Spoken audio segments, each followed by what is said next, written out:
E o tema de hoxe é un tema, para mí, moito interesante, por eso desenvolvo, por eso estude. Escribí artigos há moitos anos e di varias conferencias en diferentes lugares de España e cá en Portugal tamén, en Porto. É sobre a estrela Sirio. O sea, Sirio como estrela e o grande poder, o fascinio que exerció nas antigas civilizações e de onde que ven este fascinio. Na realidad, o ser humano sempre teve necesidade de encontrar o seu lugar no cosmos. O sea, el cedo se conta de que era como o rei da natureza, no sentido que con a súa inteligencia ou astucia conseguía vencer aos poucos todas as dificultades de todos os reinos, ¿no? Mineral, vegetal, animal. Era o rei dos animais. Mas o ser humano tamén se dio conta cedo de que isto non era suficiente, que o problema da morte e o facto de ver que como todo estaba sometido ao imperio da morte facía que se procurase o sentido non só do lugar na natureza, que se encontraba facilmente, mas tamén o sentido no cosmos. Según certas tradições, e vamos a encontrar factos que permiten argumentar desta maneira, existeron na Terra, nas diferentes civilizações que foron contemporáneas ao longo de moitos miles de anos, e segundo certas tradições, moitos miles de anos, existeron, dicían, unhas escolas de misterios ou uns centros de coñecimento sagrado secreto, iniciático, que podían acceder a verdades ou a ensinamentos de unha profundidade completamente abisal, usando facultades na alma que nas persoas están geralmente adormecidas. Tamén se fala do legado duns seres superiores, que en casi todas as culturas aparecen como deuses, que agora se fala de ovnis e demais, mas non é por aí, non vamos a ir por aí, non é ese o camiño que vamos a seguir. Mas que hubo entidades ou deuses ou forzas espirituais ou poderes que ensinaron a unha humanidade crianza toda unha serie de verdades sobre a natureza. Pensen, por exemplo, a dificultade real de poder saber o uso de, non sei, dos produtos farmacéuticos. O sea, imaginen os textos egipcios con o Dioscórides grego, con os produtos de farmacia. Como é posible saber as propiedades de miles de plantas cando aproban por sistema de experiencia, ese de prueba experiencia, a xente se morre, non só que se morre, o sea, uno non pode ir probando plantas e probando. Esa acumulación de coñecimento é unha coisa que é misteriosísima. O sea, eso se sae fora dos parámetros de experiencia e erro e vamos a ir apuntando as propiedades. Máxime, cando as propiedades se misturan, moitas propiedades son unha flor, ou son unha planta, son unha sustancia. Entón, há unha serie de elementos de coñecimento que realmente son moito difíciles de entender como se consiguieron facer. A linguaxe, por exemplo. O sea, crear un sistema codificado con a versatilidade da linguaxe humana, iso é. E que non pode ser un efecto, nós non somos animais, non nos regimos pelo instinto, o sea, nós non pudimos desenvolver a linguaxe humana pelo instinto, non podemos. O sea, os animais ten unha serie de linguaxes, algúns deles, en base a movimentos, como as abellas, ou en base aos propios golfiños, ou en base a gestos. Ainda a linguaxe gestual nos compartillamos con algúns animais, mas o que é a linguaxe conceptual, a linguaxe mental, é un auténtico prodigio. O sea, primeiro porque para poder pensar temos que poder articular a linguaxe dentro do noso mundo interior. O sea, hai que ter un sistema de símbolos que se referan a elementos externos e depois estructurar mentalmente, o que sería unha sintaxis, ese símbolo. O sea, que para poder falar precisamos pensar. E para poder pensar precisamos falar. Entao, ¿y cómo se transmitió, cómo se creó un sistema codificado tan extraordinario? A verdade é que quando eu gosto moito da lingüística e quando uno estuda a lingüística dice, é que quase como se fose algo realmente milagroso. E moitos povos dixeron que foi unha dádiva de poderes espirituais, non pensemos nada que veña objetivamente e corporalmente de fora do cosmos, mas de poderes espirituais que desenvolveron ese fogo mental dentro do ser humano. Ben, con o tema da cosmoloxía así oculta, ou astroloxía oculta, vamos a encontrar semellanzas. O sea, Sirio, como a estrela máis brillante do noso ceo, saben que Sirio, todos identifican a Sirio de noite, imagino. No inverno, ollando endirezao sul, creo que é. Sí. En inverno, a estrela máis brillante é Sirio, aquela que se ve no alto, brillante, de cor azul branco, con como cintilações por veces vermellas, ou pelo menos eu veo así. Esa é Sirio. É a estrela diamante, é a estrela máis importante, a estrela máis brillante, de máis magnitud relativa, claro, evidentemente. O sea, para nós, porque está perto, está uns 8 ou 9 anos luz, é a máis brillante do ceo. Mas como pode ser que povos tan diferentes teñan asociado esa estrela quasi de forma uniforme, homogénea, con o can ou con o lobo? Eso non ten sentido. En povos completamente diferentes. O sea, por exemplo, para os egipcios, esta estrela estaba asociada a Anubis, ao can Anubis, o chacal, o deus chacal. E se dicía que Sirio era o ollo dereito de Anubis. E, de facto, no ceo, nós podemos facer con as estrelas o diseño da cabeza de Anubis, é moito bonito facer de noite, o diseño da cabeza de Anubis unindo as diferentes estrelas, tal e como figuraban os egipcios. Mas, por exemplo, os chineses chamaban tamén a estrela lobo, era a estrela lobo. Os gregos mantiveron asociação, quizás pela herencia dos egipcios, mas en moitos outros povos, aquí teño unha relación, simplemente para que vean, en povos moito distantes, por exemplo, nas tribus do sudoeste de Norteamérica, as tribus Seris e Tohono, o Dohan, é descrito Sirio como un can que sigue as ovellas da montaña. As ovellas poden ser as estrelas perfectamente. A relação ovellas e estrelas é moito tradicional, pela cor branca que ten. A tribu dos pies negros chama a Faz Caun, o sea, Faz Caun, aquel que ten faz de Caun. Os Cherokee dice que Sirio está relacionado con Antares e o chaman o guardián do can, estrela da ruta das almas. Os Nebraska, os Skidi, a chaman o lobo das estrelas. En Alaska é chamada o can da lúa. Por que esta asociación con o can? O se nos vamos a outros elementos, por que oculto as pirámides en todas as partes da Terra? O por que as estructuras dolménicas, megalíticas tan semellantes en todas partes da Terra? Evidentemente, aí debió existir un elemento común. E nós na Nova Acrópole, estudando este tema, pensamos, e seguimos a tradición un pouco de Blavatsky, que existieron escolas de misterios, que nesas escolas de misterios existía un programa para desenvolver o fogo espiritual, o fogo mental do ser humano para poder ter acceso a coñecimentos que serían impensáveis de outra maneira, o sea, as percepções subtis e a forma de pensar e de ver e bueno, todos os sentidos internos, e que ao longo de un tempo moito difícil de dizer se foi usando este fogo espiritual ou esa visão interior ou ese ollo espiritual, se foi desenvolvendo, se foi creando, mas de forma secreta, toda unha ciencia pues, que en algúns lugares do mundo estaría sabiamente guardada. E por que sabiamente?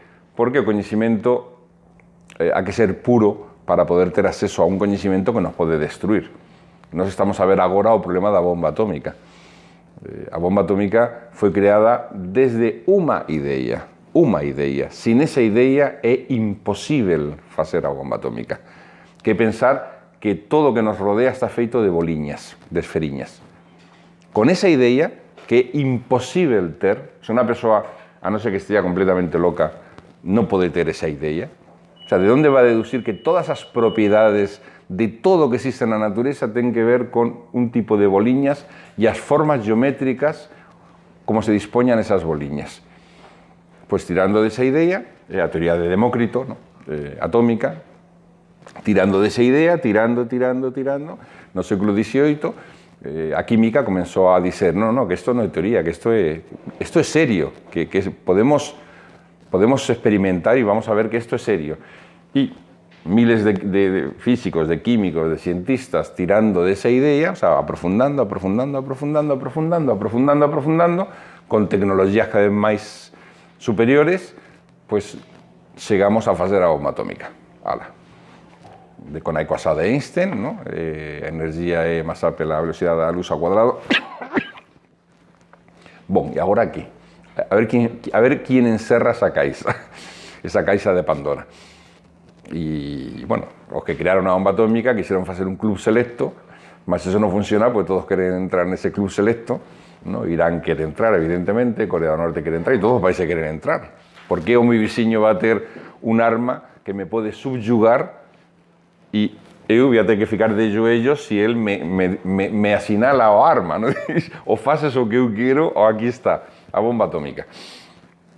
Entón, pues, o ser humano é evidente e moitísimas outras coisas da tecnología e da ciencia actual que é evidente que o ser humano, con os seus egoísmos tan brutais, nós non estamos preparados para ter. Tal coñecimento, en certo modo, si imaginen que eso é un fío de coñecimento que sería os millóns de fíos de coñecimento que si nos subésemos, a vida sería impracticável na Terra.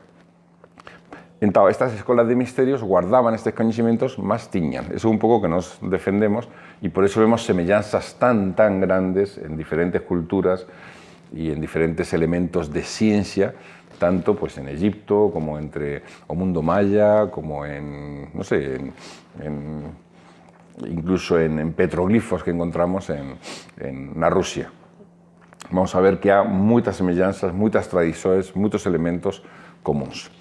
E un deles, e quizás dos máis comuns, é os misterios relacionados con a estrela Sirio. Vamos a ver algunhas coisas sobre esta estrela. Primeiro, unha curiosidade. Esta estrela, nas tradicións masónicas, ten unha grande importancia, tirado, imagino, de coñecimentos máis antigos, de coñecimentos egipcios ou transmitidos a través de Roma, das escolas de Roma, ou dos Rosacruces aínda. Mas a estrela máis importante dentro da tradición masónica é Sirio. E o resplandor que aparece na nota dun dólar, se vocês lembran como a nota dun dólar, que aparece un triángulo con o ollo, que é o símbolo de Deus, ese símbolo de Deus aparece asociado directamente á estrela Sirio.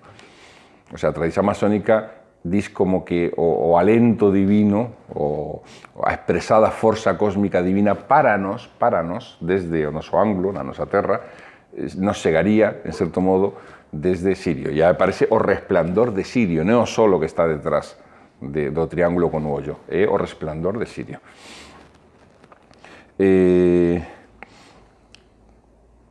Vamos a ver un pouco sobre esta estrela, algunas curiosidades. Esta estrela forma parte dun conjunto de umas 200 estrelas que son as que son máis próximas de nós. Vamos a facernos unha escala de distancias. A estrela máis próxima está a uns 3-4 anos luz, Alfa Centauro, e Sirio está a 8 anos luz, Vega está a 25 anos luz, e as Pléyades, se non lembro mal, están ya é outro conjunto de estrelas. Se nos vemos as Pléyades como unos puntiños no céu, perto de Orión, vamos a ver que eso é un cúmulo de estrelas. O sea, un conjunto, nos vemos 6 pequenas estrelas, mas deben ser son centenares de estrelas que nos vemos desde fora do cúmulo.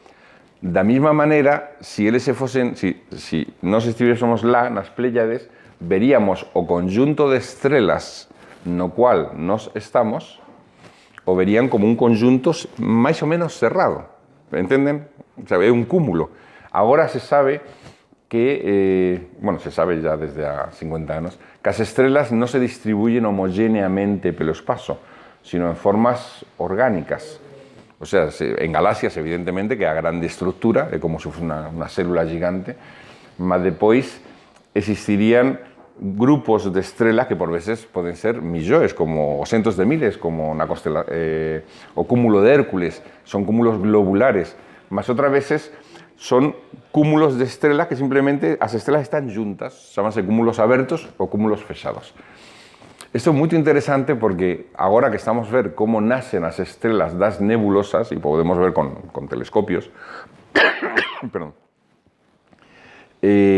por exemplo, na famosa nebulosa de Orión vemos o nacimento, segundo a nosa teoría estándar, de toda unha serie de estrelas jovens, moitos jovens, pela luz que ten, o tipo de luz que ten, de cor quasi azul. Mas isto significaría que as estrelas que están próximas de nós, a non ser que certos movimentos teñan feito que teñan chegado a nós, porque o cosmos é orgánico. O cosmos non é unha masa de pedras lanzadas ao acaso. O cosmos é un organismo. Isto é moito importante. Para estas escolas de misterios e para a filosofía hermética en geral, o cosmos é un grande organismo, é un grande ser vivo.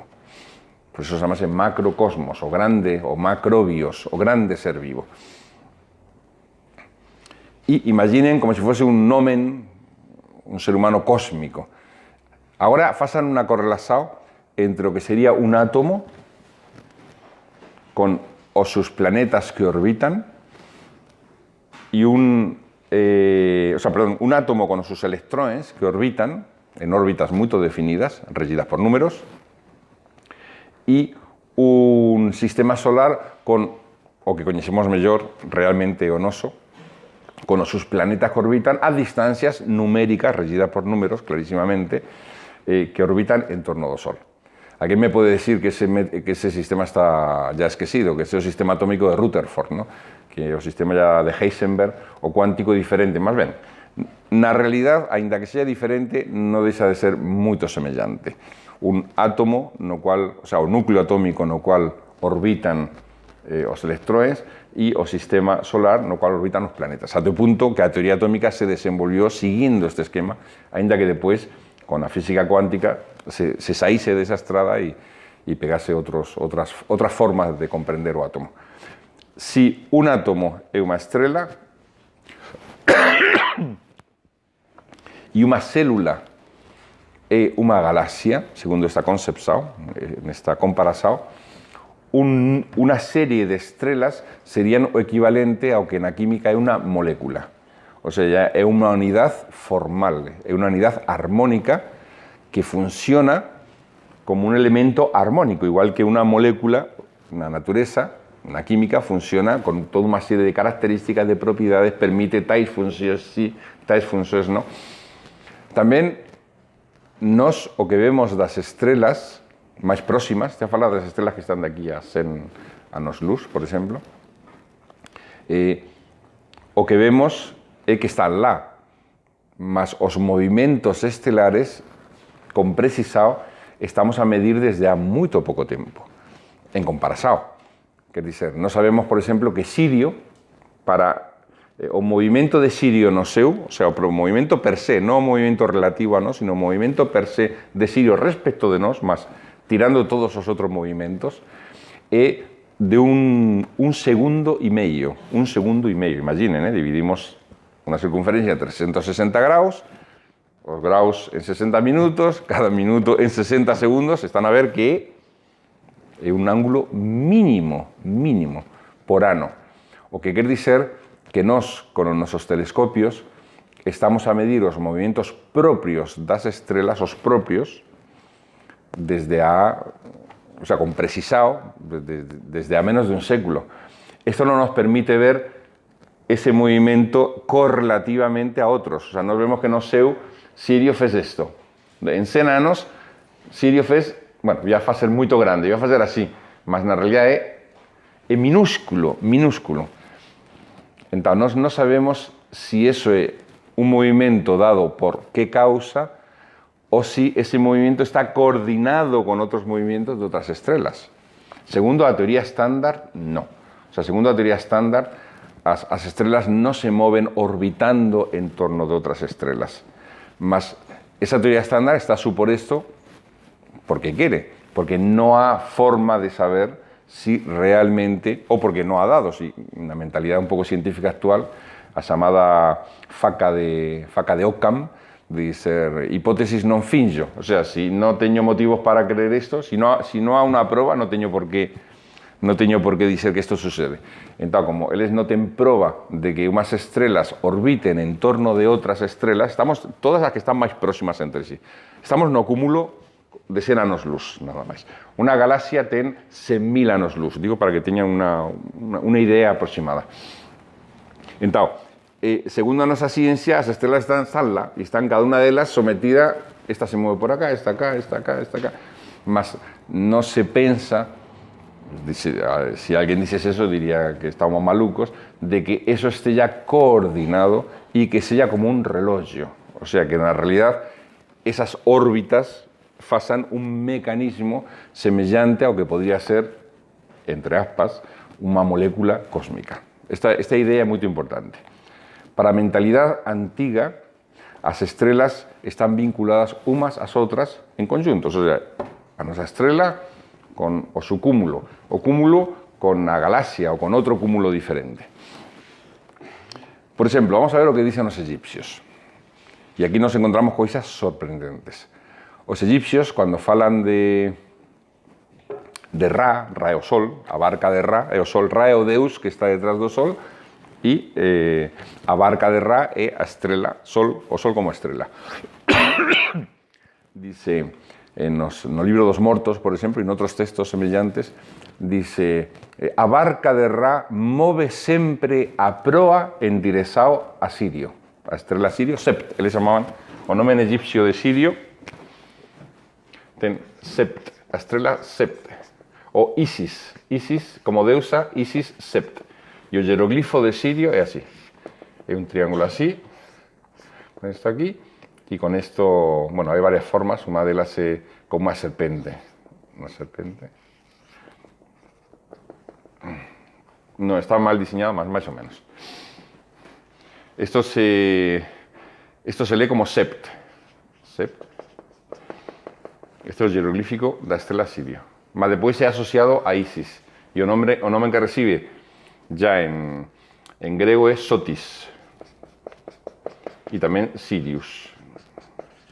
Vamos a ver un poco esto, la importancia que tiene. Ahora, que a barca do Sol mova a proa sempre endirezado a un punto, ¿qué significa? Es genial, ¿eh? Qué forma tan bella de explicar una órbita. Una órbita es eso. O sea, si no estemos un punto y otro, y esto está a seguir una dirección, y move a dirección, endirezado a, sempre endirezado, o sea, tiramos a tangente, sempre endirezado a, sempre endirezado, é uma órbita. O sea, mover a proa dun barco en sempre endirezar algo, mas depois esta inercia que nos leva, e outra vez movemos endirezado, e depois esta inercia que nos leva. Ese mover endirezado é a forza de atrasado, e gera un movimento elíptico. Podría ser circular, mas puede ser elíptico. O sea, esa es una forma simplísima y belísima de decir que Ra está a orbitar en torno de Sirio. O facto que diga que está a orbitar en torno de Sirio es porque dice quién mueve a órbita en torno de quién. O sea, quién manda, quién obedece. Quién exerce realmente, ainda que o influxo sempre mutuo, sabemos, ¿no? A gravedade o magnetismo é un influxo mutuo sempre de dos cargas. Neste caso, o máis poderoso atrae máis a aquel que, en cierto modo, ten como señor, igual que os planetas moven a proa dos sus barcos, os deuses moven a proa dos sus barcos nos planetas sempre en dirección ao Sol, o sea, orbitan en torno do Sol. Vamos a ver varias referencias en Egipto donde dice claramente que Ra depende de, ten por chefe a, y se mueve en torno de Sirio. Y vamos a ver representaciones donde se insinúa, esto eran conocimientos secretos, y por lo tanto todo lo que se puede hacer son insinuaciones, alegorías, veus, más quizás con lo que nos ya sabemos de la astronomía, o podemos imaginar hipótesis, ¿no? Mas nunca se refieren directamente. O sea, si no hubiese una imagen mental para entender lo que quieren decir, la gente leería eso y lo entendería. O sea, si no entiendes primero que una órbita, no entiendes qué significa eso de que mueve a proa en torno de. Entonces, hay varias alusiones en varios textos, que después vamos a referirnos a ellos, a varias tradiciones y textos griegos y egipcios, donde se hace referencia a que Sirio sería o corazón de todo o noso cosmos. Mas o noso cosmos non é a galaxia entera. O noso cosmos son as estrelas que están máis perto de nós, que forman unha unidade de vida. Os Dogon é un pobo moito misterioso que existe en Mali, que les dicen que tiraron a súa sabiduría iniciática de Egipto, que les dicen iso, a un antropólogo que nos anos 40, creo que fue, sí, Marcel Griol, consiguió, viviendo entre eles varios anos, ser aceite nas súas ceremonias iniciáticas. Y cuando entró en estas ceremonias iniciáticas, comenzaron a narrar toda una serie de ensinamentos sobre Sirio espantosos. Algunos deles que a ciencia ainda no sabía. Entonces, él ficou muy sorprendido porque pensaba que a iniciación iban a ser verdades de carácter antropológico. No, y se encontró con conocimientos, algunos deles muy serios y muy misteriosos. Y para os Dogon, para esta tribu dos Dogon, todo sae y o corazón de toda existencia espiritual y de todo que se faz no universo ven de Sirio. O sea, Sirio sería casi como o símbolo de Deus, o elemento más referencial do que sería o misterio de Deus. Y os Dogon dicen precisamente eso. Dicen que Sirio, que le llaman a estrela digitaria, no, estrela digitaria pequena. Sirio bueno, es que os Dogon, eles falan de que Sirio, como estrela, é un sistema duplo. O sea, eles, Marcel Griol, na iniciación, explicaban cómo é a órbita de Sirio A y Sirio B. No sabemos agora, pela nosa ciencia, que Sirio é unha estrela dupla, que Sirio A é a que se ve, é a máis grande, e Sirio B é moito pequena, mas ten unha masa enorme. Sirio B é máis ou menos do tamaño do noso planeta, da Terra, mas ten prácticamente a mesma masa, con este volumen, do Sol, o que significa que a densidad de Sirio B, que ya se conoce, pues ya se ve, en 1880 fue cuando se descubrió, más o menos se descubrió Sirio B, con el telescopio.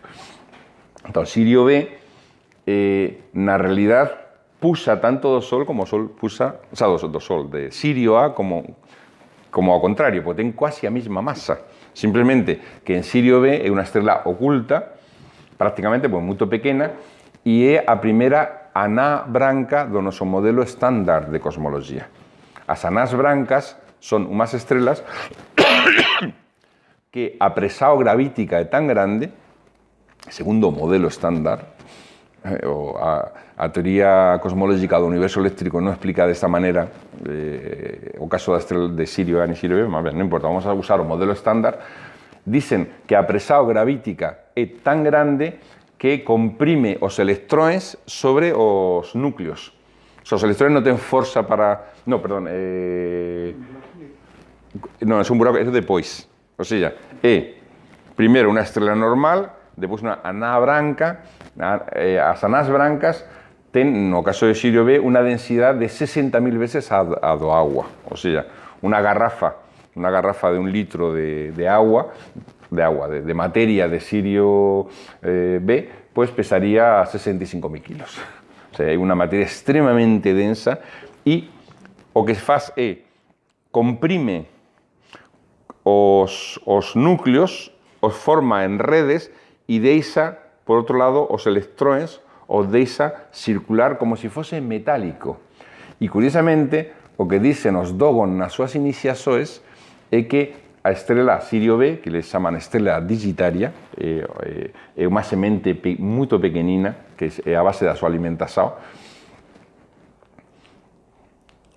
e dice que esa estrela é metálica, e é curioso porque a materia, tal e como é descrita dunha aná branca, ten conductas moito metálicas precisamente por o facto de que se comprimiu e os electrones ya non están nas súas órbitas, non están a formar estructuras con as órbitas, sino que unha parte se comprime sobre o núcleo e outra fica libre e forma unha masa en torno do núcleo que responde como se fose un plasma eléctrico. Conductividade, brillo, peso, toda unha serie de propiedades dos metais estarían nesta sustancia extremadamente misteriosa e pesada que primero foi descuberto as anás brancas, a primeira foi Sirio B e a partir de aí ya se vio que había moitas estrelas no cosmos que tamén tiñan ese mismo modelo e son as chamadas anás brancas. Segundo modelo estándar, a aná branca, cando se comprime aínda máis, o sea, cando implosiona aínda máis, directamente os electrones se funden con os protóns do núcleo. O sea, se juntan tanto que se funden. E ao fundirse forman neutróns. Fica a materia dunha estrela de neutróns son só neutróns, non a electrones, non a protóns, só a neutróns. Que é aínda moito máis pesada, miles de veces máis pesada do que a materia ou a sustancia dunha aná branca. Mas o interesante é que a primeira aná branca que se estudou na cosmoloxía foi precisamente Sirio B. As propiedades que dan de Sirio A e de Sirio B en concreto e de A, os Dogons son moito actuais. Até o punto, porque a xente que dis Marcel Griol na realidad chegou en 1940 e os Dogons seguro que pasou algún astrónomo por Mali que sabía que Sirio era unha estrela dupla, ya un astrónomo ya de 1900 sabría eso, si esto en 1880 más o menos cuando se descubrió. E dice isto a xente aos Dogon, aos indígenas, e eles aceptaron ese coñecimento na súa iniciación e mudaron todo o que eles ensinaban nas iniciações. No, evidentemente, quien dice eso non ten ni idea de como funciona a antropoloxía. O sea, o que se transmite nas iniciações dos povos indígenas é unha cousa que é imperturbável ao longo de centos ou de miles de anos, ou con pequenas variações. Mas non sei, alguén e dis, faz girar agora, o sea, que era todo un novo sistema baseado nunha estrela que antes non existía, non se sabía que existía, agora se sabe e adapta toda a mitoloxía. No, eso non funciona así. O sea, quien dice eso realmente a nivel antropológico é un insensato. O sea, é imposible que eles nas súas transmisões iniciáticas, despois de toda unha serie de probas e de ritos, falasen dunha estrela que tiña chegado alguén de fora, un astrónomo, e tiña dito que na realidad Sirio, que eles adoraban a Sirio desde há miles de anos, que na realidad Sirio é unha estrela dupla. E digo isto porque eles, os Dogons, condicionan todo en relación con ese facto de que Sirio seja unha estrela dupla. Até o punto que eles facen, igual que moitos outros povos, a ceremonia da circuncisao ou da ablasao do clítoris, eles facen igualmente, además ten unha idea curiosísima, eles dicen, cando o ser humano nace, ten unha parte de homen e unha parte de muller. Eso a fisioloxía ya sabe actualmente. O sea, non hai ningún que seja homen, homen, homen, ni que sea muller, muller, muller. O sea, na realidad, no feto se produce unha polarización en dirección a un sexo ou unha polarización en dirección a outro sexo. Até punto que nós temos parte da vagina da muller, os homens têm como o glande do pene, e ao contrário, o clítoris da muller é o equivalente ao pene do homem, mas que se retrogradou. Então, o que dicen eles é que o ser humano, segundo as seus costumes, segundo o que heredaron de Egipto, ¿no? Dice, o ser humano, e non defendo isto, isto é unha cosa que le facen antropológicamente, mas para entender un pouco a relación que ten isto con Sirio. Eles facen unha ablação, o cortan o clítoris, o cortan o prepucio, porque dicen, porque desde que nace, quien nació como homem ten que ser homem, o sea, ten que vivir como homem, e, o sea, con todos os desafíos, as lutas, as probas, os ceremoniais, os traballos, os sufrimentos, e as iniciações, e quien nació como muller, e depois dun percurso evolutivo, é o que les dicen, se van a encontrar, cando ya vayan facendo un camiño espiritual, van a desenvolver de forma espiritual o que sería o andrógino, mas ten que ser unha creação espiritual. Ese é o sentido que les dan a ablação, tanto masculina como femenina. O curioso é que a ablação que facen masculina, ¿no? que é propia do povo hebreo, o rasgo característico dos judeos é precisamente esa ablação masculina.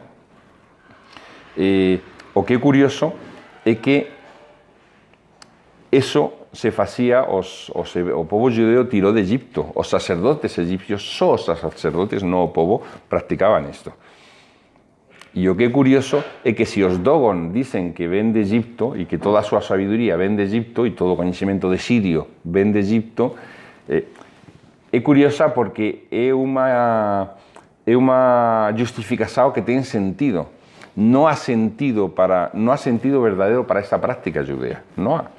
O sea, o propio Maimónides, que é o grande ideólogo do judaísmo, o grande do século, estamos falando do século XII, que nació en Córdoba, na súa famosa obra de Filosofía para Perplexos, dedica 2-3 páginas a tentar explicar o significado desta práctica do judaísmo, e a verdade é que non é moito convincente. O sea, uno le dice, mas eso tamén non é un elemento tan justificativo.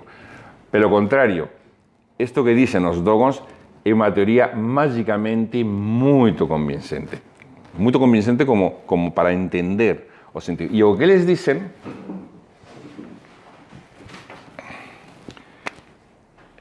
é que o percurso de Sirio A a Sirio B é exactamente este. Sirio visto desde Sirio A, B, mas da igual, visto desde outro lado sería contrario. O sea, según veamos desde un lado a outro, a órbita é elíptica desa natureza. A, B.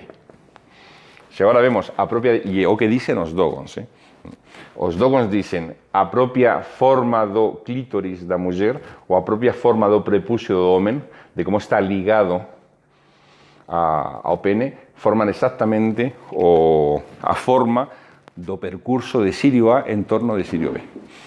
Como se eso fose o centro de irradiación de toda a sensibilidade ou de toda a enerxía no ser humano e en todo o que existe. Digo para que vean a importancia que dan a isto.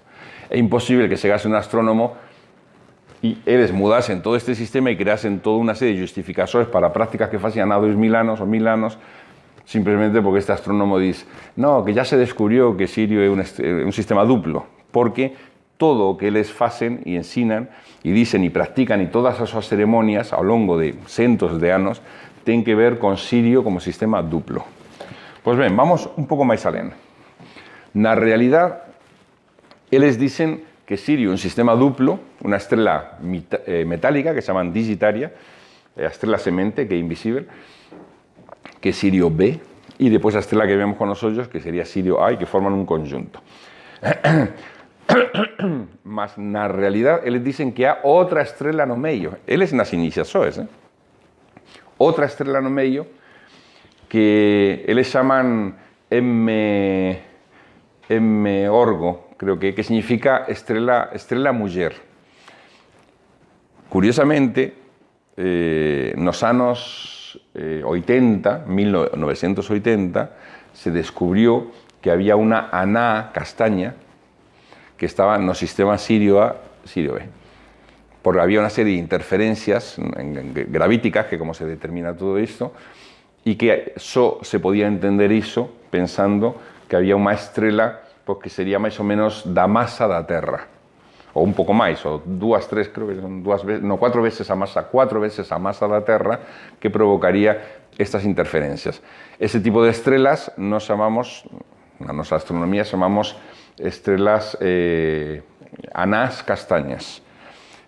Quasi no emiten luz, até o punto que se diz que no noso sistema solar se diz que é un sistema, a moitos astrónomos que dicen que o noso sistema solar, na realidad, o noso Sol ten unha estrela irmá, que é unha aná castaña, só que como esa estrela irmá que estaría máis alén da cintura de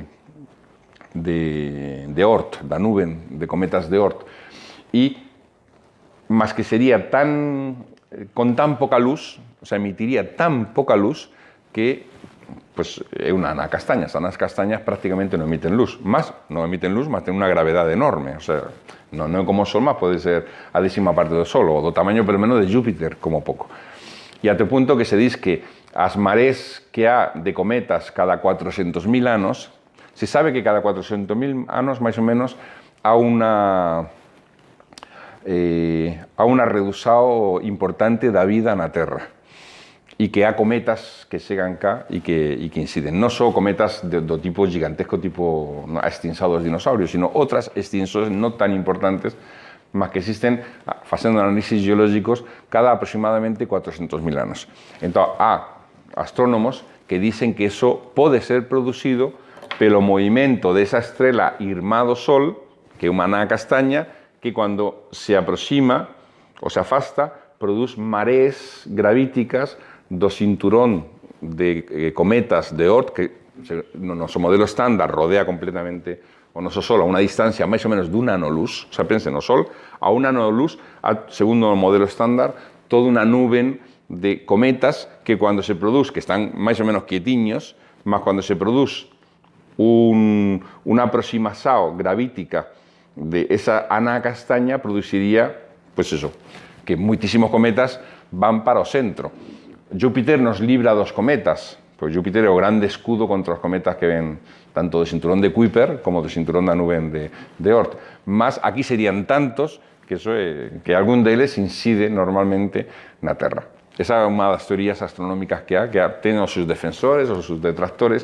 Ben, o que quero dizer é que non sería completamente extraño ese sistema dual e, en concreto, en Sirio se descubriu esta aná castaña, mas agora, dado que se fala que os Dogons já tiñan previsto isto, porque isto foi unha bomba, o libro de Marcel Griol saiu nos anos 50 e esta descoberta se fez nos anos 80. E depois o libro do Misterio de Sirio de Richard Temple, que é a grande base de todo o grande compilador de todos estes coñecementos, Richard Temple, chamase o Enigma de Sirio.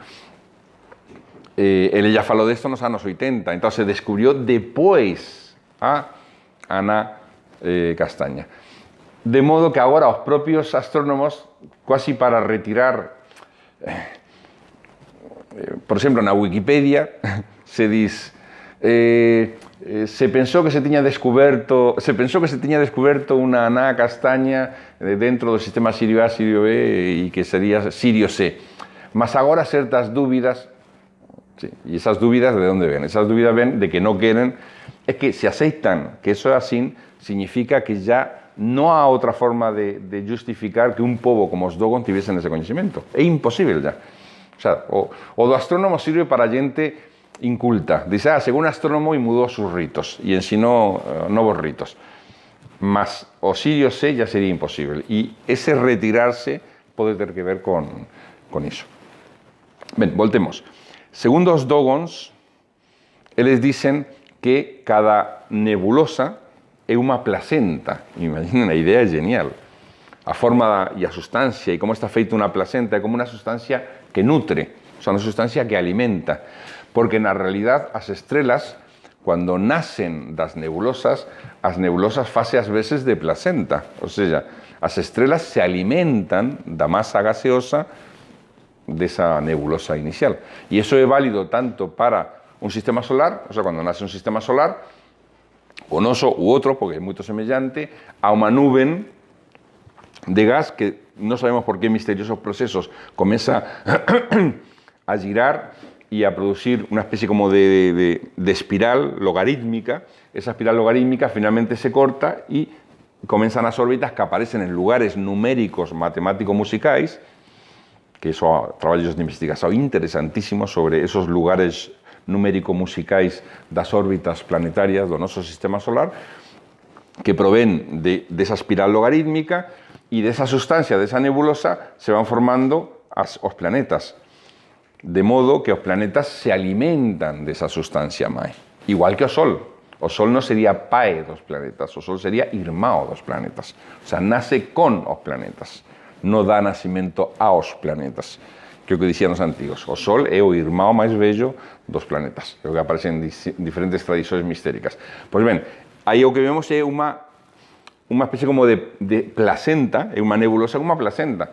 Entón, eles dicen, existe a placenta de Soho, que é o noso Sol, mas depois está a placenta de Sirio. A placenta de Sirio, tal e como eu entendo, ya segundo o que máis sabemos sobre esa estrela e sobre os cúmulos, sería toda nebulosa do cual surgiron todas as estrelas que están perto de nós.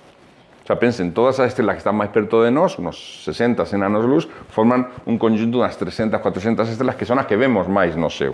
Eso é un cúmulo de estrelas. Tería surgido, si non todas, unha grande parte, segundo, de esa nebulosa, de esa placenta que alimenta. Entón, les chaman a placenta da estrela digitaria. O sea, digamos, o corazao desa, igual que o Sol é o corazao do noso sistema solar, o corazao de todas esas estrelas sería a estrela Sirio. Sirio A, Sirio B, as dúas. En realidad, o conjunto das dúas. Sería como un corazao. Un corazao que cada 50 anos irradia, eso que dice, o que dicen os Dogon, nas súas iniciações, e compilou Marcel Griol, é que cada 49,9 anos, o sea, quasi 50 anos da nosa Terra, claro, se produz o ciclo completo orbital Sirio A, Sirio B. Porque unha órbita en torno a outra, é un centro de masas. Entón, cando se produz o máximo aproximação desas dúas, pensen que hai unha máxima aproximação, acá, non? Ou cando isto está acá, se produce toda unha serie de irradiações magnéticas ou unha serie de... Os Dogon non chaman irradiacións magnéticas, dicen, se producen unha serie de correntes en espiral que bañan o universo entero. O sea, como se fose un corazao que está irradiando unha serie de energías ou de forzas ou de radiação cósmica que va a producir depois transmutações e transformações en toda a natureza, en todas as estrelas de ese sistema, o sea, de esa placenta. O sea, como se fose o corazao, como se fose un corazao, o noso corazao se formou da mesma célula, o noso corazao se formou da mesma célula que o resto do organismo, mas as células do corazao se juntaron e batendo, sintonizaron os batimentos e finalmente é o que permite irradiar sangue a todo o resto do organismo. En certo modo, sería o semellante con respecto de Sirio. É curioso porque o número 50 é un número asociado na antigüedade a Sirio. O sea, moitas narracións mitológicas onde aparece o número 50 e aparece o Sirio ou aparecen elementos asociados a Sirio como o hieroglífico egipcio. Por exemplo, no mito da creazada cidade de Tebas por Cadmo, aí aparece o número 50, non lembro se que nacen primeiro 50 guerreros, depois lutan entre eles, mas aparece o número 50, un número moito importante. O propio Sirio, nas tradicións gregas, se fala del como a estrela de 50 nomes. O propio Marduk, que era o deus principal mesopotámico, babilonio. Marduk, que numa chave representa o sol, o logo solar, e noutra representa Sirio, noutra chave. Marduk é chamado o deus dos 50 nomes e é, digamos, o deus máis importante de todo o noso universo. Evidentemente, o noso universo sería todo ese conjunto de estelas. E aparece con 50 nomes. O sea, o número 50, que ademais na antigüedade romana tiña unha importancia enorme, o número 50, sería un ciclo natural asociado a estrela Sirio, igual que a ciclos, muchísimos ciclos.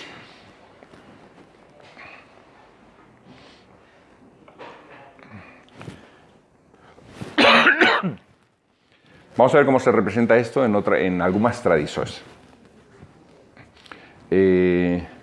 Por ejemplo, hay un libro que se pensa atribuido a Hesíodo, que chamase O Escudo de Hércules, e ese libro, que agora se pensa que na realidade é un texto neoplatónico, o sea, moito posterior a Hesíodo, o que xa foi unha adaptación dun texto neoplatónico, bueno, foi atribuído a Sirio, mas agora, pelo análisis que se faz textual, se ve que non é tan antigo como Hesíodo, que é da época século II, I, depois de Cristo, mas é unha obra moito curiosa, realmente curiosa. Aparece unha luta que há entre... Ten moitas cenas. Unha delas é unha luta que há entre Hércules, como símbolo do Sol, e Marte, como deus da guerra e como planeta, ¿no? Entón, que se encontran os dois e que ningún deles quere ceder o paso ao outro. Entón, como dicendo, tú non é máis importante do que eu. Marte diz a Hércules, tú non é máis importante do que eu. Hércules representa o Sol, e o Sol diz a Marte, tú non é máis importante do que eu. Entón, quen cede o paso a quen? Eso na antigüedade, eso era... Quen cedía paso a quen indicaba o grado da importancia. E, bueno, lutan. Unha das cenas. E iso ten significados que non vamos a tratar hoxe, porque iso daría para outra conferencia diferente. Tamén significados místicos esotéricos.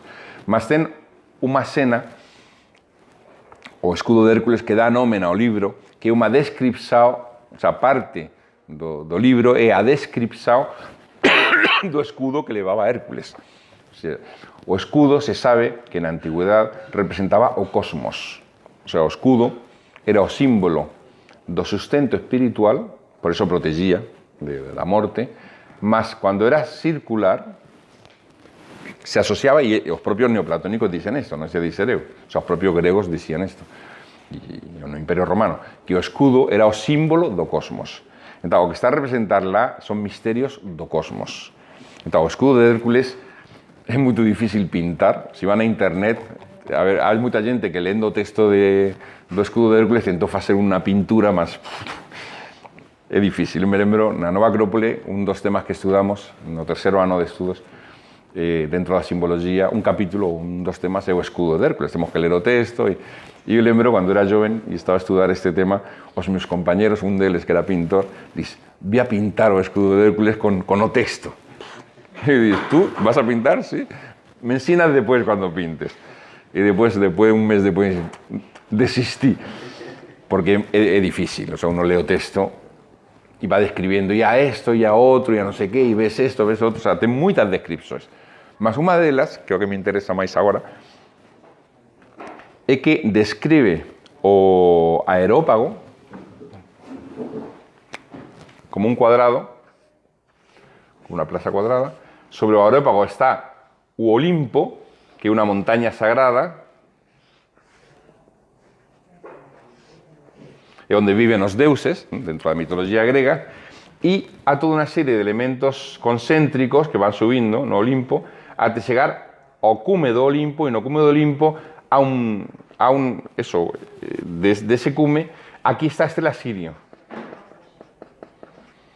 E aparece toda unha serie de órbitas representadas en Zeus de Nácar, dentro do escudo. Isto é unha das cenas do escudo. Aparecen as persoas do aerópago na praza, depois aparece o Monte do Olimpo, e no alto do Olimpo a estrela Sirio.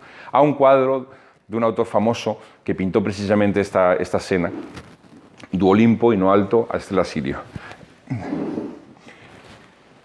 E depois de Sirio emanan círculos concéntricos que irradian a todo o escudo. o que están representando é como dizer, é que o corazao, é como se dice, é o corazao espiritual do cosmos. É o que está representado desta maneira. Noutro lugar onde aparece Sirio é no famoso zodíaco de Déndera. O zodíaco de Déndera, no templo de Déndera, se estiveron en Egipto, é quase garantido que visitaron o templo de Déndera, de Hathor. O templo actual é un templo tolemaico, mas parece que había un templo aí de unha antigüedade enorme anterior. E bueno, cando non entra no templo ven unha representación do seu que é sublime, ¿no?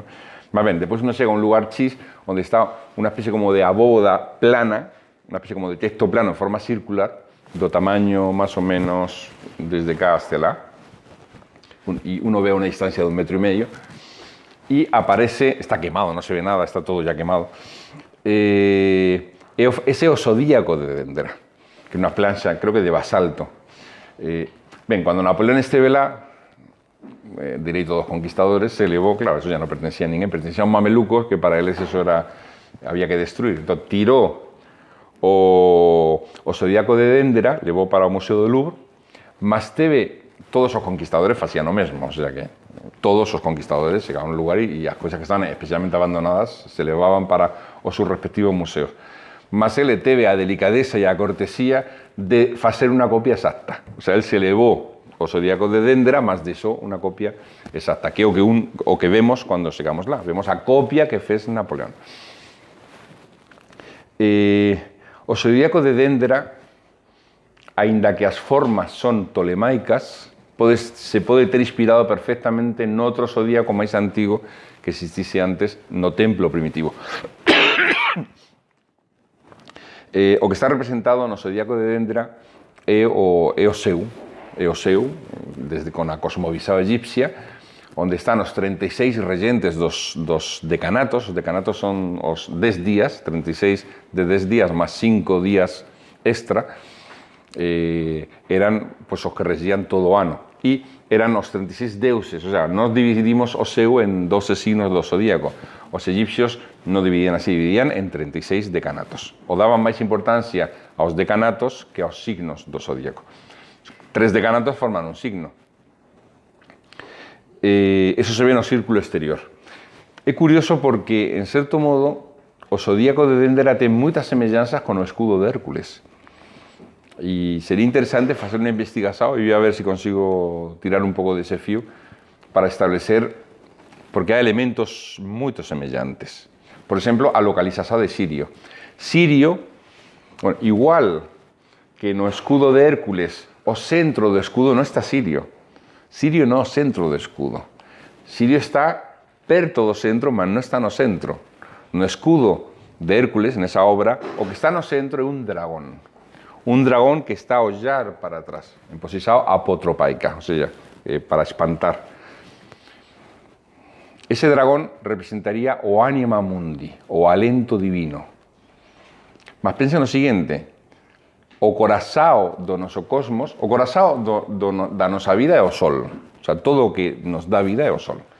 O Sol é quen produce todas as transformações de enerxía que permiten a vida na Terra e posiblemente non son nos planos físicos, sino en todos os planos que nos temos de conciencia. Ben, mas o corazao dese cúmulo, nesa molécula cósmica ou nesa placenta de Sirio, sería Sirio, mas e o corazao da galaxia? Pois non sabemos agora que há un corazao moito máis importante do que o corazao da galaxia. O corazao da galaxia é un sol negro, na antigüedade era chamado así, era o sol negro. Blavatsky, no ano 1875, cando escribiu Sisimbeu, cando non se sabía nada de que o cosmos estaba feito en moitas galaxias, se pensaba que só había unha galaxia, a nosa, ela diz, há un misterioso punto invisível no seu, que é o centro de todas as irradiações eléctrico-cósmicas de todo o noso universo. Ben, se un punto invisible significa que non é unha estrela, que non é o noso Sol. Un punto invisible é segundo a miña interpretación deste texto, é o corazao da nosa galaxia. O noso corazao da nosa galaxia está en Sagitario, o sea, ollando en dirección a Sagitario, na Vía Láctea, a un punto invisível, que aínda con telescopios é invisível, porque é un sol negro, e que non sabemos que está lá, porque as estrelas que están próximas dese punto se moven a unha velocidade enorme, imposible, están indicando que hai unha masa invisible equivalente a millóns de veces da masa do noso Sol.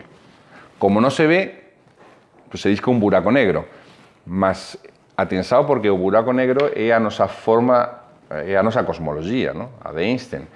Mas na antigüedade se faz referencia a isto. E se diz que se chamaba a isto, era chamado o Sol Negro.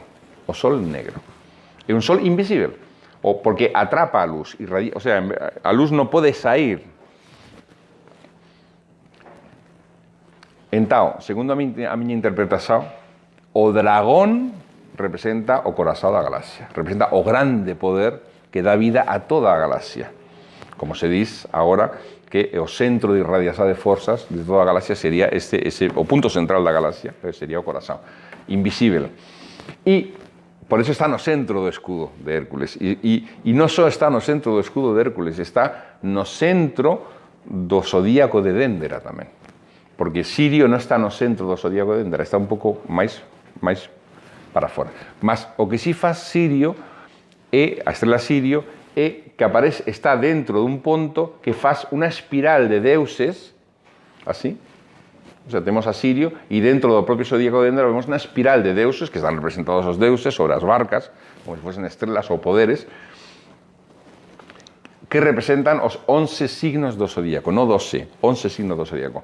Como se tivese pasado unha interpretación que faz o fundador da nova Acrópole de iso e de unha conferencia onde explico, el diz, o facto de por 11 signos do zodíaco que son irradiados en espiral desde Sirio, sería unha forma de dizer que cando foi feito o primer diseño, non o actual que tolemaico, o primer diseño deste zodíaco de Déndera, tiñan pasado 11 ciclos, 11 signos do zodíaco. O sea, un tempo de 24.000 anos. Porque se o ciclo de precesao equinoccial é de 26.500 anos aproximadamente, o sea, saben que a Terra faz unha volta así, en forma de peón, non se dice isto de peón, cada 26.500 anos faz este movimento. Eso chamase un ciclo de precesao equinoccial. Cando se fala da era de Acuario, é que ese ciclo se divide en 12 e cada un deses, que son 2.100 anos, e cada 2.100 anos há unha energía diferente asociada a un ciclo asociado a ese grande ano. Eso era chamado na antigüedade, que se coñecía, era chamado o grande ano, cada 26.500 anos. Entón, que existan 11 é unha forma de dizer que desde que se fez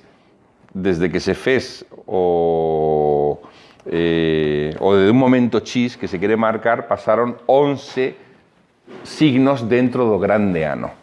O que daría, si 26.500 anos é o ciclo entero, serían 20.000 anos. Curiosamente, a representación de Sirio nese zodíaco aparece na súa forma tradicional, porque há varias formas de representar a Sirio entre os egipcios. Unha delas é Horus Sept, que é como o deus Falcón, Sirio. Falcón, Horus Sept.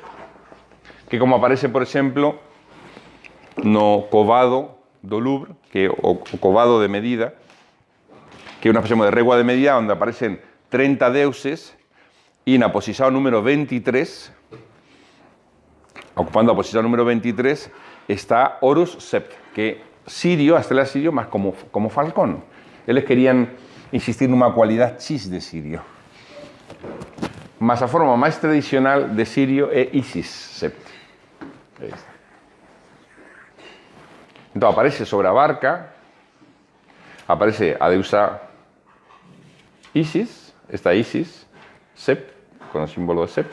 Bueno, aquí aparece la diseñada, mas aparecen outras dúas deusas, que é Satis e Anukis. Esas deusas Satis e Anukis, Richard Temple diz que Richard Temple y otros autores dicen que na realidad están expondo a natureza triple da estrela Sirio. Isis Sept é Sirio, eso está claro. Para os egipcios, Isis Sept era Sirio. O sea, eles chamaban a Sirio Isis Sept. Mas o facto de que na mesma barca, pensen que a barca é unha estrela, un planeta é unha barca que se move nas aguas invisíveis do espazo. Unha estrela é unha barca que se move nas aguas invisíveis do espazo. Entón, o facto de que existan 3 estrelas quizás teria que ver con a natureza triple realmente do sistema de Sirio. Outra cosa moi interesante é que os egipcios, para os egipcios Sirio era a grande estrela, a estrela máis importante. Ela era asociada a Isis, Orión era asociado a Osiris, e depois o mito grego do Can de Osiris, o Can de Osiris é a constelação do Can, non? O Canis Maior. Mas unha cosa moi interesante é que o sistema, o ano sagrado dos egipcios estaba regido pelos movimentos da estrela Sirio. O sea, cuando se coincidía, entraban en conjunção, que máis ou menos pelo 20 de julio, 15 de julio, 20 de julio, actualmente. Cuando entraban en conjunção Sirio e o Sol, é cando comenzaba o ano. Era cando se producía a grande inundação. A grande inundação do Nilo, en certo modo, pues era a grande fertilidade do río Nilo. Mas pense unha cosa moito importante. Primeiro, eso era determinado pelos sacerdotes astrónomos. Porque agora o que se diz, cando os egipcios vían pelo horizonte que cando saía o sol estaba ao mesmo tempo saindo a estrela Sirio, bueno, entón ya non a conjunção. Pois tú estás a ver, o sea, ya eso non se ve. Si está a sair o sol, tú non podes ver a estrela. Si ves a estrela, é que ten que haber pelo menos unha distancia de 4 ou 5 graus. O sea, unha distancia así, non, e máis, porque a propia luz do amanecer faz imposible ver a estrela en conjunção con o sol. O sea, non era cando se vía, era cando se calculaba. O sea, os sacerdotes calculaban o momento da conjunção. E como ese momento coincide con os días máis ardentes do verão, máis ou menos 15, 20 de julio, que son chamados días da canícula. En Portugal son chamados así tamén, a canícula. Os días da canícula son os días do Can, pois son os días de Sirio, o sea, a conjunção de Sirio. E os días do Can eran chamados. Son os días máis cálidos, máis ardentes. Há quen diz que o significado da estrela Sirius, porque Sirius en grego significa ardente, que o nome de ardente provén de que o inicio do ano egipcio, que depois eso foi depois asimilado pelos gregos tamén, eran os días máis ardentes do ano. Mas evidentemente as razóns máis esotéricas. Eso ten que ver con o efecto do fogo espiritual de Sirio, o fogo de Sirio que deseca as aguas. As aguas representa o mundo psíquico, o mundo de manasoes que non son espirituais. Entón, o propio sol de Sirio, simbólicamente, ou a propia energía de Sirio, o que Sirio representa, ¿no?, como estrela, o que simboliza como estrela, ese sería un efecto de quemar, de tirar a humedade. Tirar a humedade, alquímicamente falando, significa tirar toda a parte material e deixar só a espiritual. E de aí que os propios masóns, cando falan de Sirio, a chaman a estrela en chamas, a estrela flamígera, e a representan como unha estrela de 5 puntas, igual que facían os egipcios. Porque aínda que este símbolo sea estrela, mas a estrela por excelencia é Sirio, con o cual este símbolo é tamén un símbolo de Sirio. E o que fixeron os masóes é representar a estrela flamígera como unha estrela en forma de pentágono que produce unha irradiação,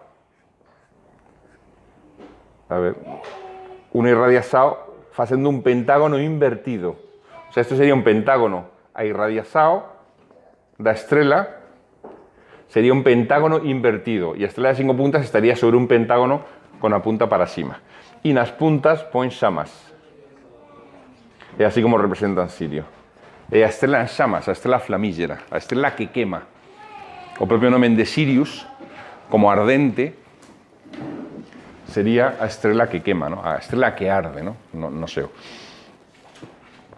Ben, o que dicía é que para facer un calendario estricto é moito difícil, porque temos que ter un punto de referencia fixo no ceo. E desde a Terra, como podemos encontrar un punto totalmente fixo? Vamos a facer un análisis. Si pegamos do movimento do ceo durante o ano, o sea, cuando de un solsticio a outro, por exemplo, cuando o Sol se para, hai un elemento de referencia, mas eso, na realidad, ao mesmo tempo que a Terra gira en torno do Sol, está a girar respecto de sí mismo e eso produz unha pequena variación. Para evitar isto, unha variación dun día, na realidad, para evitar isto, o que se face, en vez de escoller o Sol como referencia para facer medidas moito precisas, é escoller unha estrela. Entón, cando tal estrela pasa por tal meridiano, ou por un punto, o ano tropical, chamase. Cando pasa unha estrela por tal meridiano, como as estrelas están moito máis fixo, o sea, a estrela é un punto de referencia, imaginen o Sol, ou a Terra, ou unha estrela X, cualquiera que sella, é un elemento moito máis fixo do que o Sol.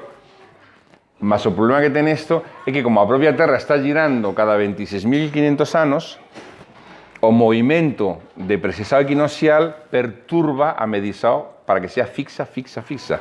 Mas curiosamente, e isto é unha curiosidade da natureza, curiosamente, o movimento de un segundo, 32 décimas de segundo, que é o movimento durante o ano da estrela Sirio, é exactamente oposto ao movimento de giro de precesado equinoccial. O sea, que si pela precesado equinoccial todo o ceo se move durante un ano, se move un segundo, pensen que é poquísimo, un segundo e medio máis ou menos, por outro lado a estrela Sirio faz un movimento en contra dese movimento da precisa equinoccial, con o cual a estrela Sirio no ceo é un punto absolutamente fixo. Eso fez que Sirio simbolizase o ollo espiritual, aquelo que é inmutável, aquelo que é fixo, o punto inmóvil en torno do cual gira o universo entero simbólicamente, etc. O sea, se convirtió no ollo, quase como no ollo de Horus, que está ollando todo o universo máis poderoso do que Ra. Outro sistema onde aparece claramente representado Sirio é en o deus Mitra do mitraísmo. Porque se vocês estiveron no Museo Arqueológico Nacional, cá en Lisboa, van a ver unha copia, pues non é o original, é unha copia, que está tirado en Portugal, igual que en España, de herencia romana, hubo moitos templos de Mitra, moitas escolas mitraicas.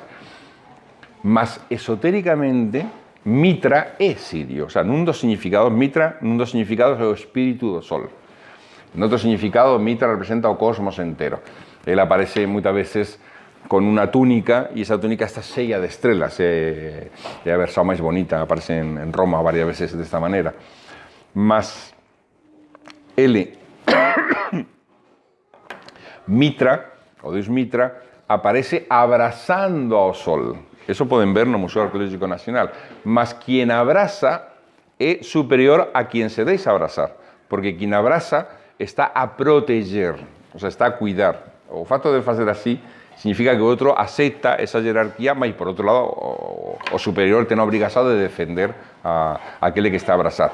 Eso é linguaxe dos gestos e é así en todas as culturas. O que significa que é un sol ou un deus que abraza ao sol. O sea, que asume ao sol como se fose o seu propio protegido, o seu propio fillo. Ya está. Mitras numa chave é Sirio. Agora, se pegamos do mito de Mitras e vemos todo o que faz, e os elementos, e os nomes que recibía, vamos a ver moitas asociações de Mitra con a estrela Sirio.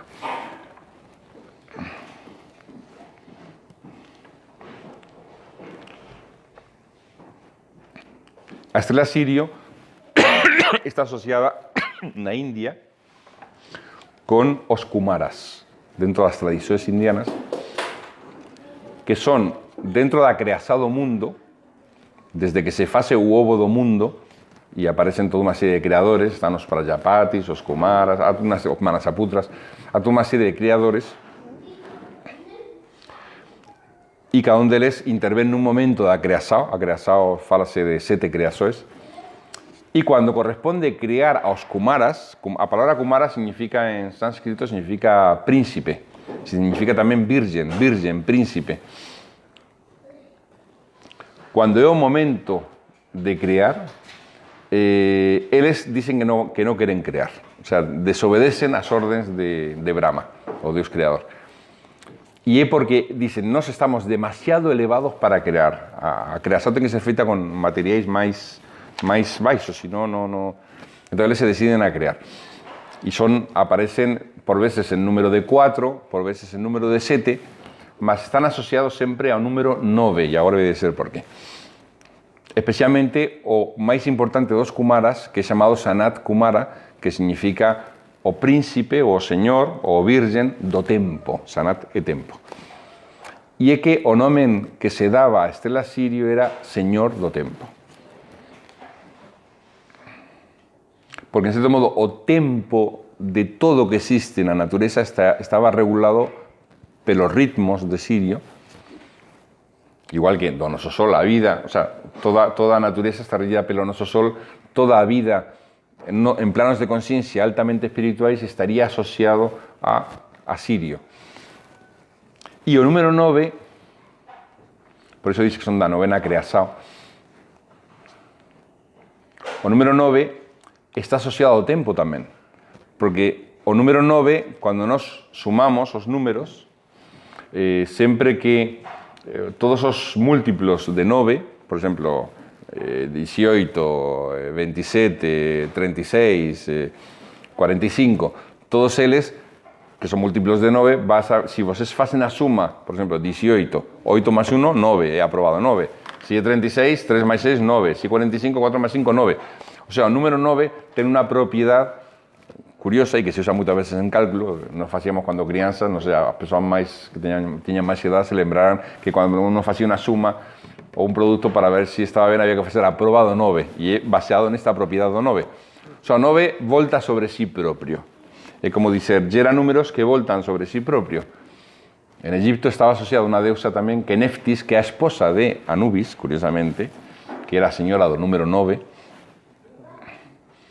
e era a que regía as murallas, era a señora do castelo, a señora dos limites, estaba nos limites. Todo o que está dentro do 9 é a vida, o que está fora do 9 é o misterio, o grande misterio. O sea, todo o que se manifesta entra no tempo desde o número 9. Por eso o número 9 estaba asociado ao tempo.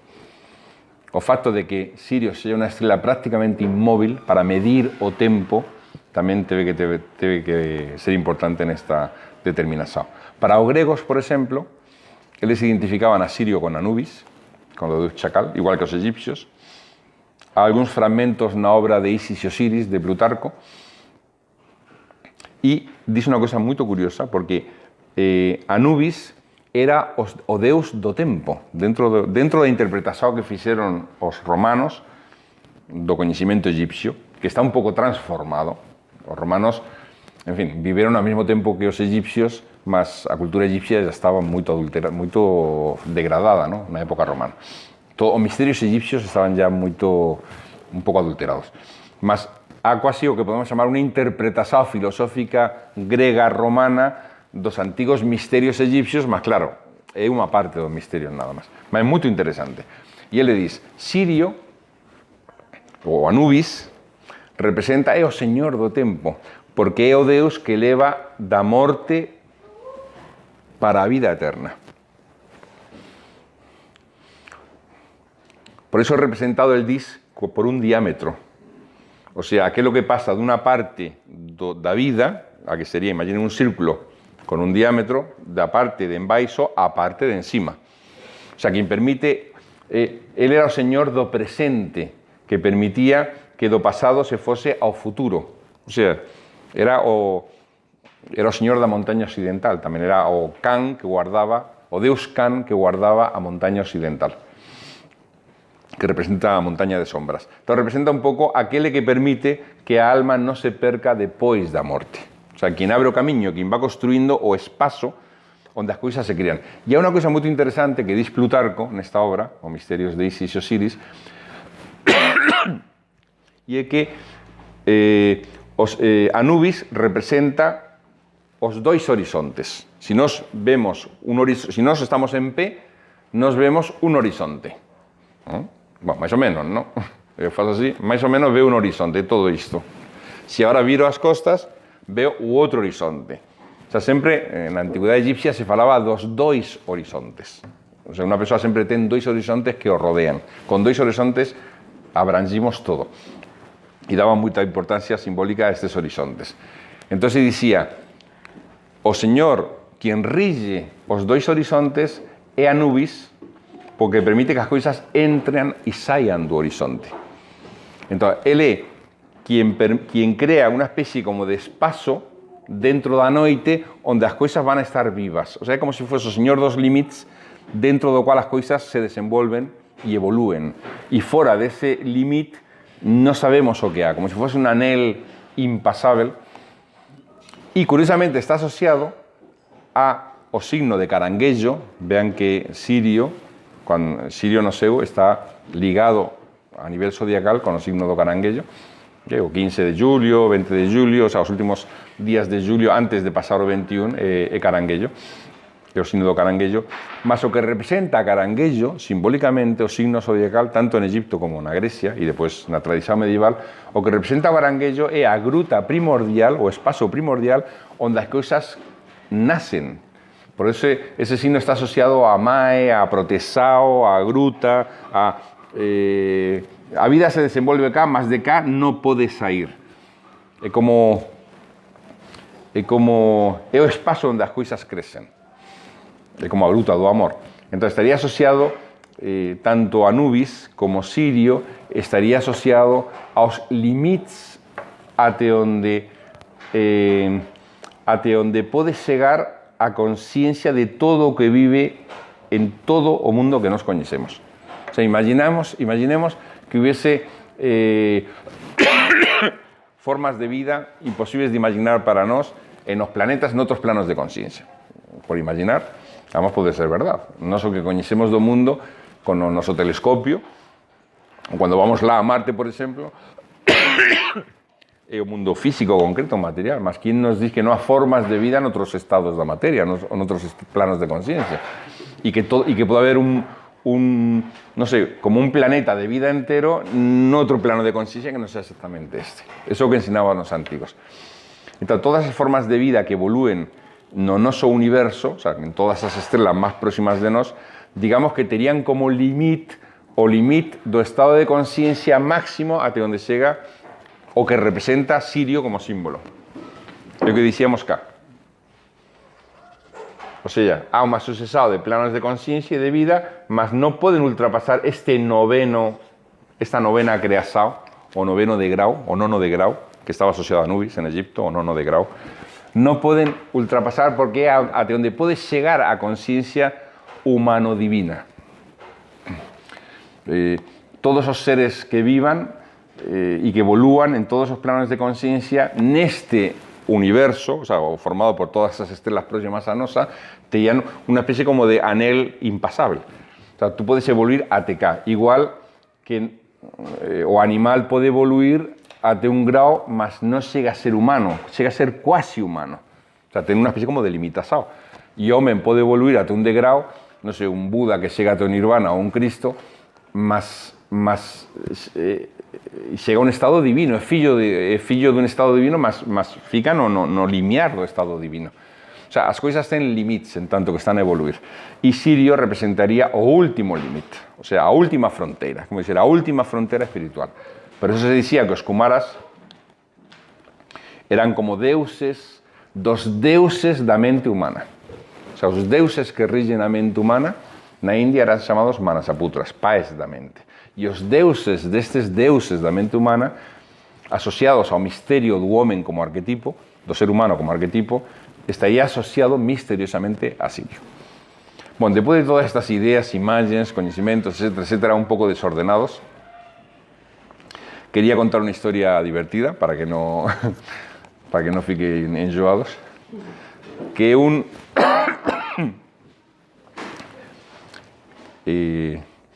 un conto de Voltaire. Voltaire, este filósofo francés que era que escribió Cándido y que gusaba de todo, o sea, todo convertía en una piada. Era, tenía un sentido, lutaba contra el dogmatismo y contra la ignorancia y contra el superstizado y contra a metafísica escolástica, que se llamaba él, lutaba siempre con ironías, autor do dicionario filosófico, tamén o creador do concepto da filosofía de historia, o primeiro que escribe un tratado con o nome da filosofía de historia de Voltaire. Ten obras maravillosas. Por veces, como se burla de todo, pues uno dice, bueno, ya está ben, Voltaire, mas a verdade é que é de un genio moito agudo. E el ten un conto, unha historia, medio humorística, que é de un habitante de Sirio. Chámase o conto, que poden ler en internet, son 15 páginas, é moito bonito, moito divertido de ler. Chámase Micromegas. Micromegas.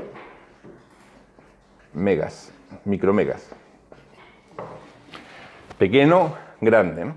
Micro, minúsculo, mega, gigante. Minúsculo, gigante.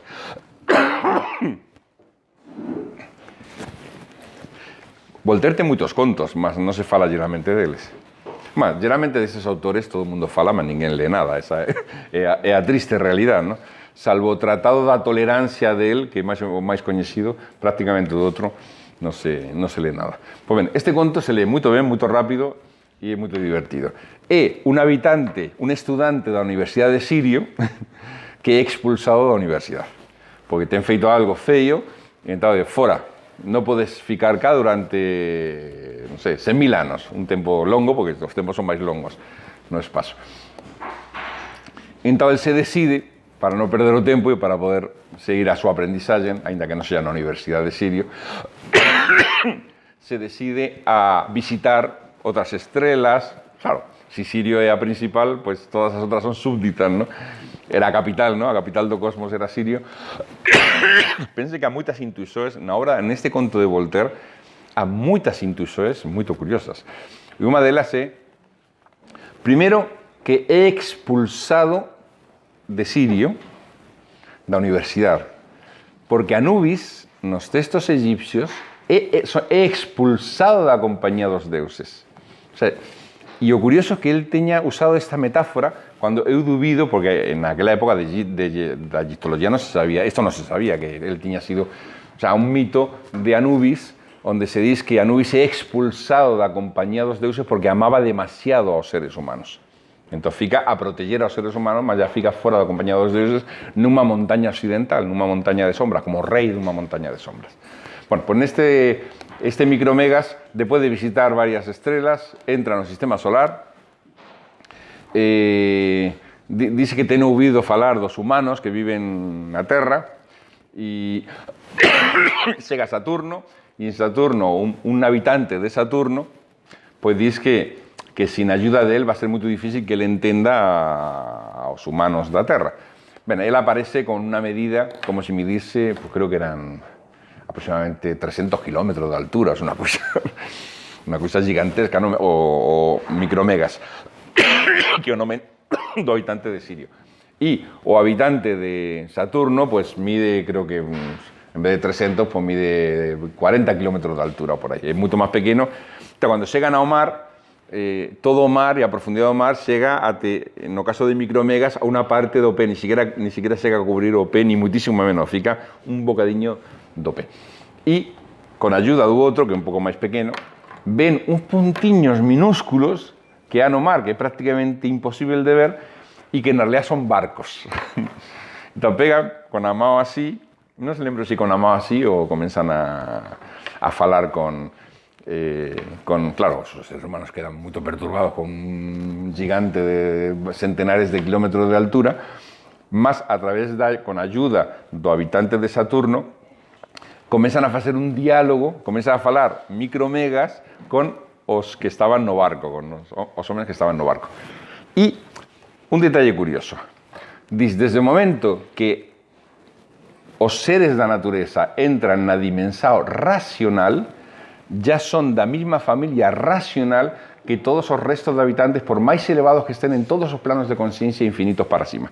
Quer dizer, a partir do degrau animal-homen, desde que o ser humano convértese en un ser racional e a través da racionalidade pode falar, pode argumentar, pode traballar no invisível, porque cuando nos imaginamos, creamos, pensamos, estamos en cierto modo a modelar no invisible, desde ese mismo momento entraría na familia dos seres racionais que hai en todo o universo, eso que está implícito nesta escena do conto de Micromegas.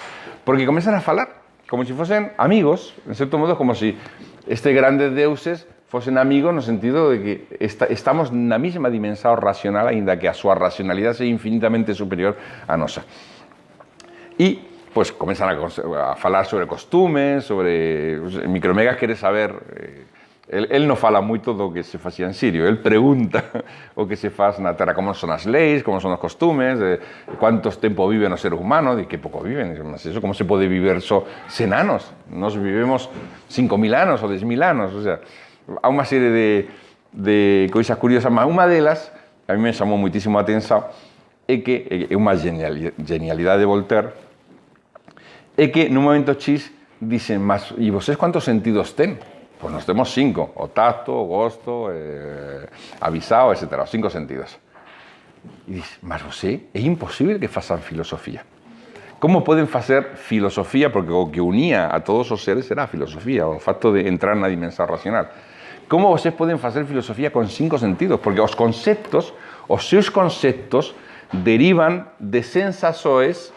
Esa pura filosofía de Voltaire, además é verdade, os nosos conceptos sempre derivan das nosas sensações. Entón, se as nosas sensações só poden ser feitas con 5 sentidos, o sea, entrelazando unha percepção, entrelaza a información que provén de 5 sentidos, que conceptos podemos formar? Imaginen unha persoa que nunca teve tacto, sentido do tacto. Os conceptos desta persoa se limitarían muitísimo. Ou dunha persoa que é invidente. Se nós estamos a falar das nubes, do sol, da montaña, mas eso para eles son quase conceptos vacíos. Só con imaginação pode convertir isto, imaginando infinitamente máis grande, nunha montaña, mas non a percepção. O sea, a ausencia dun sentido, en principio, limitaría muitísimo a nosa mente, a non ser que a nosa imaginação suplice. E ele diz, nós en Sirio temos... non me lembro do dado exacto, temos 340 sentidos. Então, o curioso é que cada sentido nos dá unha dimensão da vida. O sea, se nós fechamos os ollos, a dimensão dos sons é un mundo propio. Se abrimos os ollos e fechamos os ouvidos, a dimensão, que é a máis común en todos, das luces, das cores, é un mundo propio. Se nós pudiésemos encerrar os ollos e os ouvidos e só ficar no mundo dos seiros, como os cães, para os cães, o universo dos seiros é un universo entero. Para eles é só un universo. Então, cada sentido é unha dimensão da consciencia. É o que dicían os indianos, os filósofos indianos, cada sentido nos dá unha dimensão da consciencia. E depois nós facemos estruturas mentais con estas dimensões da consciencia. Pois ben, que sería unha filosofía feita con 340 dimensões da consciencia? Pois sería unha filosofía infinitamente máis profunda, máis versátil, máis aberta a todos os misterios, etc., etc., etc., mas sería a mesma filosofía. O sea, tería 1000 veces máis capacidade, mas sería como unha semente que se converte en árbore. Unha árbore pode ter miles de ramos. E unha semente, pues, non ten ningún e está a facer un reventiño que saia... Sí, mas no momento que ya está a semente, ya non importa que sea semente ou que sea árbore. O sea, árbore é o futuro da semente, mas o que está na semente está na árbore, e árbore non pode ser sin semente. O sea que, desde o momento que o que está implícito neste conto de Voltaire é que desde o momento que entramos na dimensão do racional, o que para Voltaire era racional, que era entrar no mundo do invisible, o sea, no mundo da mente, a partir dese momento eso ya é unha semente. Esa semente se pode abrir até o infinito, quizás en un programa evolutivo infinito de tempo. Mas o primer nacimento da alma, está insinuando Voltaire, sería precisamente no mundo da mente. E o ser humano ya está nese nivel. O sea, ya despertó nese nivel. E a filosofía sería, digamos, a saiva mística que percorre toda árbore, sella semente aínda, ou sella árbore completo. E por eso a filosofía, segundo Voltaire, sería a capacidade do ser humano desperto de entrar na dimensão dos deuses.